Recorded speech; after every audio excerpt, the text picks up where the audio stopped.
Are floating around our seas, clogging up our coastlines. We know it's a big problem. We talk about it a lot. Where exactly does it all come from? Marine conservationists in Scotland are trying to come up with some answers and are taking to the skies to try and get a sense of a bigger picture. Lorna Gordon explains. Taken to the skies in the war against litter. I'm going on a flight with the volunteers pinpointing hotspots where plastic rubbish is washing in from the sea. Critical sort of patrol height and patrol speed, and you can see things are moving past reasonably quickly. You can see in some of those inlets there are bits and pieces. There's a fishing net. Absolutely, you can see it there. Have you found it quite an eye-opener? Absolutely, absolutely. From the east coast, the north, the south, the west, the volunteer crews have been methodically crisscrossing Scotland's coastline.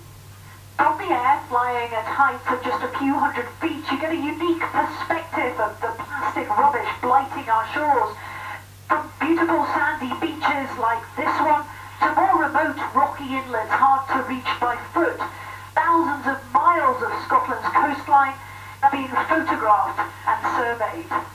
Every photo, every bit of footage, shedding more light on the challenges faced. I feel pretty passionate about this problem. The trouble is, I think, that people just don't realise that the problem exists because nobody's found this stuff before. And the reason they haven't found it is because it's almost impossible to see from the sea, and it's almost impossible to see from the land because many of these sites are so isolated. Light aircraft are the only really way of finding this stuff.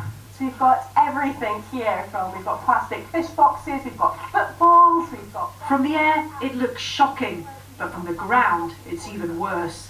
This is where the photos are going to have so many different uses, aren't they? We can see where there's litter, but then we're also going to work with universities, with scientists, to actually figure out, well, where is it coming from? Can we stop it at source? Is it coming from certain places? Is it coming from certain outlets? Or actually, do we need to go right up to the top to government and say, we need some law changes to actually stop this entering the oceans in the first place? You need a hand? Yeah, please, thanks. Some of the areas are tough, sometimes dangerous to reach, but those who know the shoreline well say the map will be a big help. So part of my job is to visit the most fantastic coast in the world, and I suppose I get to those remote places and I find places that are full of plastic, and sometimes I gather it all together and I'm carrying it back and I think, am I really going to make a difference? And I think that's where this project will help because it's opening it up to a much wider audience.